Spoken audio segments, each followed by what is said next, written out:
स्वागत है बच्चों एक बार फिर से आपकी हिंदी की कक्षा में। आइए शुरू करते हैं आपकी हिंदी की पाठ्य पुस्तक स्वर्णिम कक्षा 8 का एक नया पाठ बाय कोरल पब्लिशर्स। और पाठ आज हम जो पढ़ेंगे वो है पाठ 13 तीर्थ यात्रा। प्रस्तुत कहानी में कहानीकार ने यह संदेश दिया है कि जो सुख त्याग में है वह भोग ग्रहण में नहीं है। त्याग और निस्वार्थ भाव के साथ की गई सहायता तीर्थ के समान है। ईश्वर अच्छे और बुरे कर्मों का फल अवश्य देते हैं। अब इस कहानी से क्या संदेश दिया गया है कि जो सुख त्यागने में है, त्याग करने में है, वह भोग करने में नहीं है, भोग ग्रहण करने में नहीं है।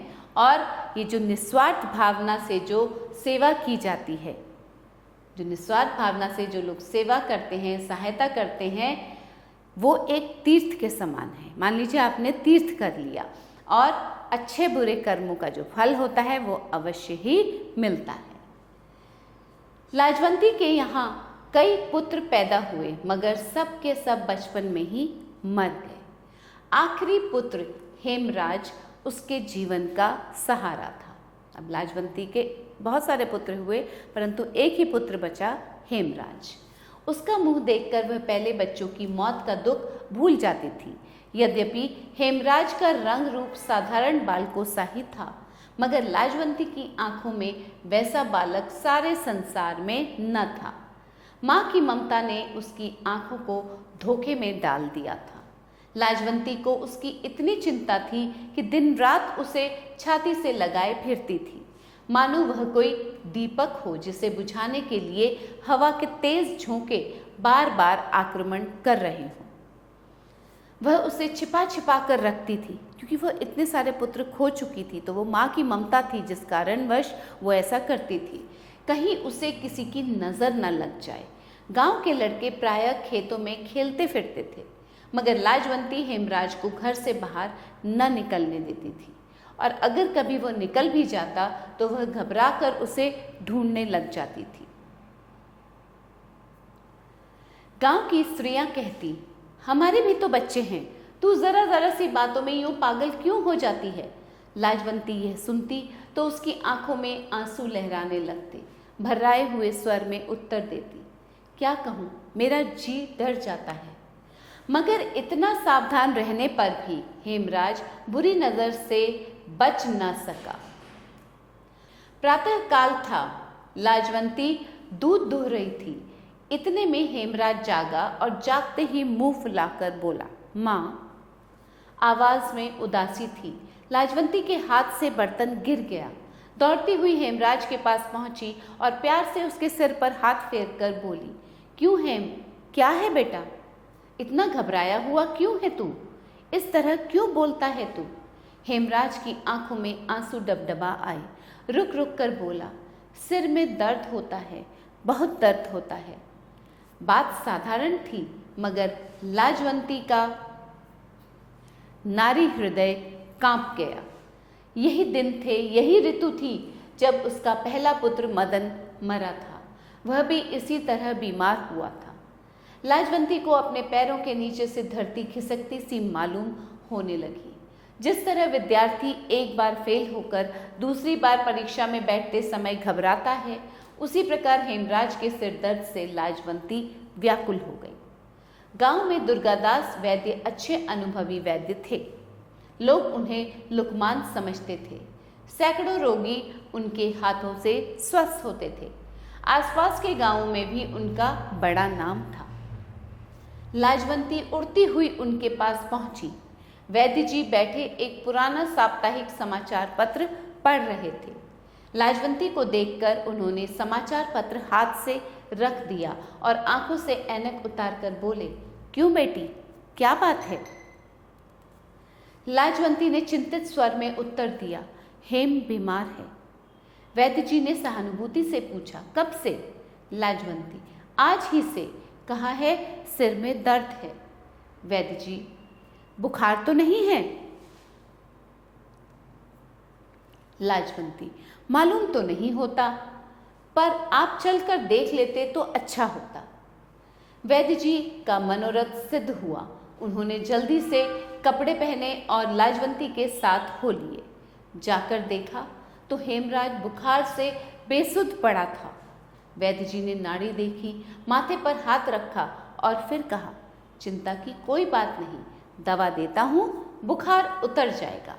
लाजवंती के डूबे हुए हृदय को सहारा मिल गया।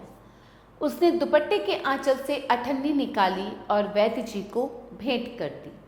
वैद्य जी ने मुंह से नहीं नहीं कहा, मगर हाथों ने मुंह का साथ न दिया।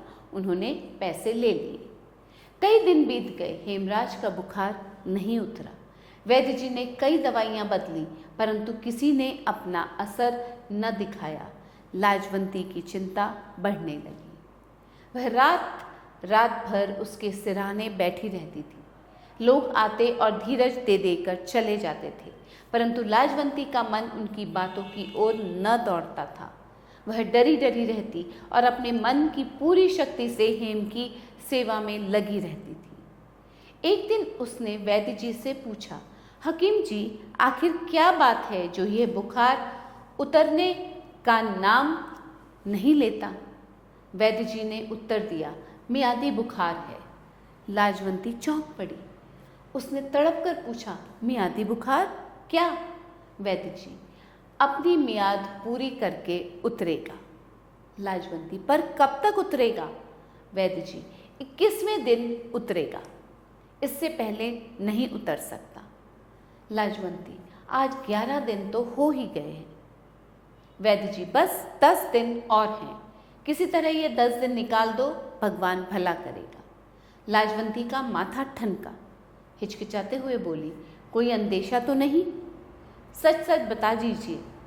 वैद्य जी थोड़ी देर चुप रहे। इस समय वे सोच रहे थे कि उसे सच सच बताएं या न बताएं। आखिर बोले, देखो, बुखार सख्त है, हानिकारक भी हो सकता है। मेरी राय में तो हेम के पिता को बुलवा लो। तो लाजवंती सहम गई। रेत के स्थलों को मीठे जल की नदी समझकर जब हिरण पास पहुंचकर देखता है कि ये नदी अभी तक उतनी ही दूर है, तो जो दशा उसके मन की होती है वही दशा इस समय लाजवंती की हुई। उसे आशा नहीं, निश्चय हो गया था कि हेम एकाध दिन में ठीक हो जाएगा, फिर उसी तरह खेलता फिरेगा, फिर उसी तरह नाचता फिरेगा। माँ देखेगी, खुशी होगी, लोग बधाइयाँ देंगे। मगर वैद्य जी की बात सुनकर उसका दिल बैठ गया। आशा के साथ निराशा भी उसके सामने आकर खड़ी हो गई। उसका पति रामलाल मुल्तान में नौकरी करता था। उसने उसे तार भेजा। वह 3रे दिन पहुंच गया।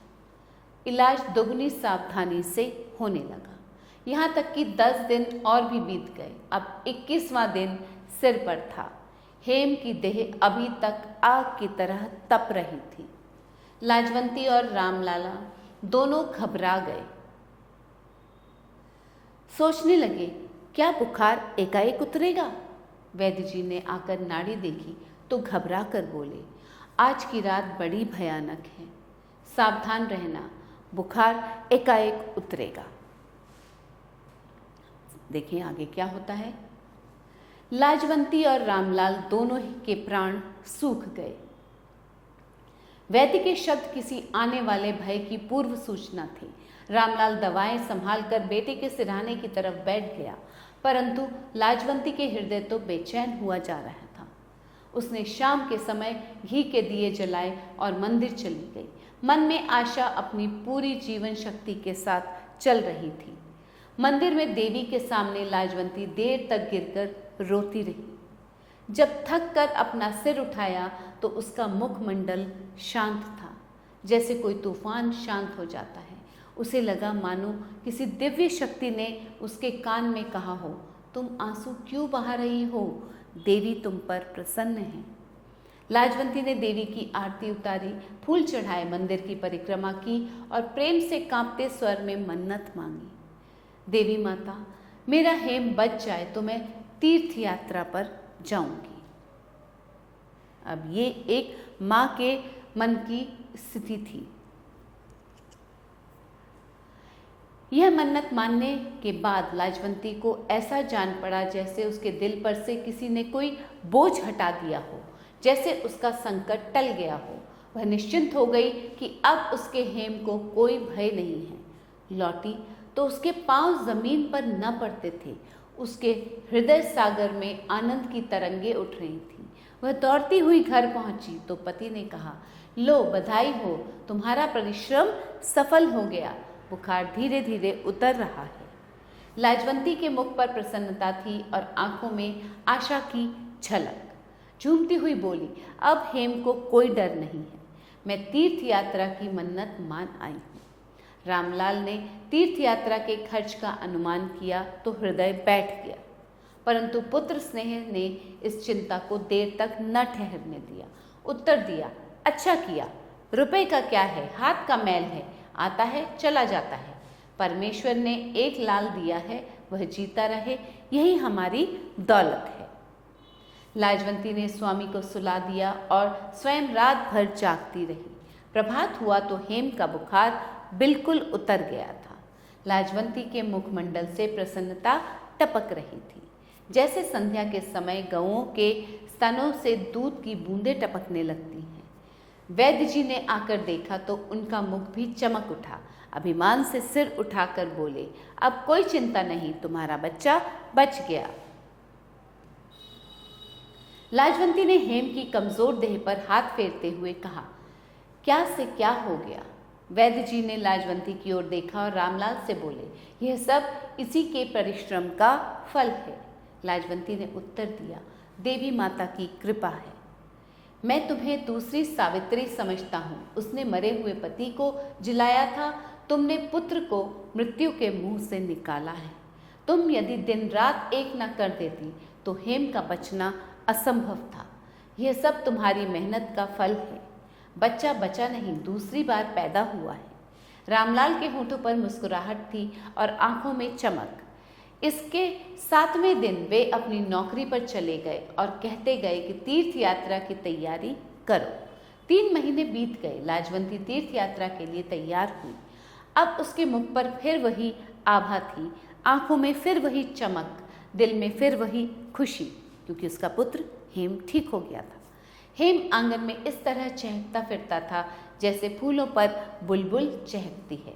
लाजवंती उसे देखती तो फूले न समाती थी।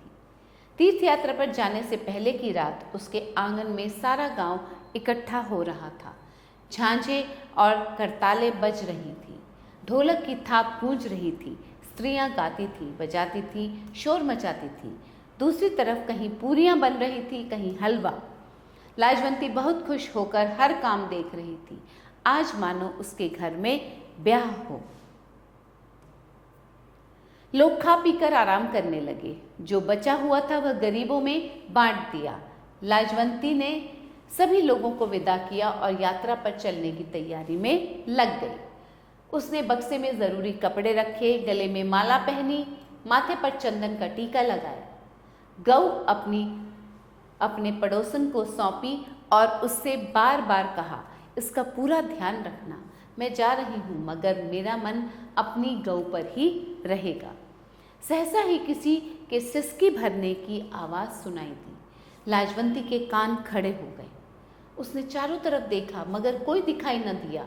इस समय सारा गांव सुख स्वप्न में बेसुध पड़ा था। इस समय यह सिसकी भरने वाला कौन है? यह सोचकर लाजवंती हैरान रह गई। वह आंगन से निकल आई और ध्यान से सुनने लगी। सिसकी की आवाज़ फिर सुनाई दी। लाजवंती छत पर चढ़ गई और पड़ोसन के आंगन में झुककर जोर से बोली, माँ हरो। कुछ देर तक सन्नाटा रहा। फिर एक चारपाई पर से उत्तर मिला, कौन है? लाजवंती। आवाज में आंसू मिले हुए थे।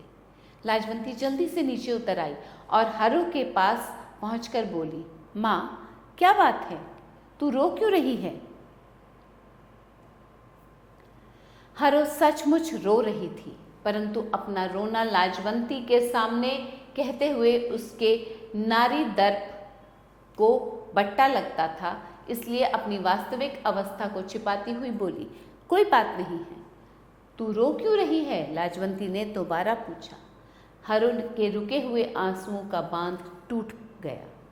लाजवंती ने फिर बोला, अरे बात क्या है जो तू इस समय रो रही है? मैं तेरी पड़ोसन हूँ, मुझसे मत छिपा। हरो ने कुछ उत्तर नहीं दिया। वह सोच रही थी कि इसे बताऊं या न बताऊं। प्रभात हो चला था, कुछ कुछ प्रकाश निकल आया था। लाजवंती चलने के लिए आतुर हो रही थी, मगर हरो को क्या दुख है यह जाने बिना चले जाना उसके लिए कठिन था। उसने तीसरी बार पूछा, माँ बता दो ना, तुम्हें क्या दुख है? हरो ने दुखी होकर पूछा, क्या तुम उसे दूर कर दोगी? लाजवंती, हो सका तो जरूर दूर करूंगी। हरो, यह असंभव है। लाजवंती, संसार में असंभव कोई बात नहीं, भगवान सब कुछ कर सकता है। हरो थोड़ी देर तक चुप रही, फिर धीरे से बोली, कुंवारी बेटी का दुख खा रहा है, रात रात भर रोती रहती हूँ, न जाने यह नाव कैसे पार लगेगी। लाजवंती, यह क्यों? उसके ब्याह का खर्च तो तुम्हारे जेठ ने देना मंजूर कर लिया है। हरो, ऐसे भाग्य होते तो रोना काहे का था। लाजवंती ने अकुलाकर पूछा, तो क्या यह झूठ है? बिल्कुल झूठ भी नहीं। उसने 200 रुपये के गहने कपड़े बनवा दिए हैं, मगर मिठाई आदि का प्रबंध नहीं किया। अब चिंता यह है कि बारात आएगी तो उसके सामने क्या धरूंगी। बाराती मिठाई मांगेंगे, पूरियां मांगेंगे, हलवा मांगेंगे, यहाँ सूखे सत्तू खिलाने की भी हिम्मत नहीं। यही सोच सोच कर सूखती जाती हूँ। लाजवंती ने कुछ सोचकर उत्तर दिया, क्या गांव के लोग एक गरीब कन्या का ब्याह नहीं कर सकते? और यह उनकी दया न होगी, उनका धर्म होगा। अब देखिए आगे क्या होता है। हरो की आंखें भर आईं। वह इस समय गरीब थी, परंतु कभी उसने अच्छे दिन भी देखे थे। लाजवंती के प्रस्ताव से दुख हुआ। जैसे नया नया भिखारी गालियां सुनकर जमीन में गड़ जाता है। उसने धीरे से कहा, बेटी, मुझसे भी तो यह अपमान न देखा जाएगा, परंतु इस तरह तो गांव भर की नाक कट जाएगी। लाजवंती ने कहा। हरो ने बात काट कर कहा, मैं भी तो इसे सहन नहीं कर सकूंगी। किसी के सामने हाथ फैलाना भी तो बुरा है। तो क्या करोगी? कन्याकुमारी बिठाए रखोगी? लाजवंती ने समझाते हुए कहा, भगवान की यही इच्छा है तो मेरा क्या बस। उसे लेकर कहीं निकल जाऊंगी, न कोई देखेगा न कोई बात करेगा। हरो ने चिंतित स्वर में कहा। लाजवंती हरो की अवस्था देखकर कांप गई। उसे ऐसा लगा जैसे कोई कह रहा हो कि अगर ये हो गया तो ईश्वर का कोप गांव भर को जलाकर राख कर देगा। लाजवंती अपने आप को भूल गई। उसका हृदय दुख से पानी पानी हो गया। उसने जोश में कहा, चिंता न करो, तुम्हारा संकट मैं दूर करूंगी। तेरी बेटी का ब्याह होगा और बारात के लोगों को भोजन मिलेगा। तेरी बेटी तेरी ही बेटी नहीं, मेरी भी है। हरो ने वह सुना जिसकी उसे इच्छा थी परंतु आशा न थी। उसकी आंखों में कृतज्ञता के आंसू छलकने लगे। लाजवंती तीर्थ यात्रा के लिए अधीर हो रही थी, परंतु आशा न थी।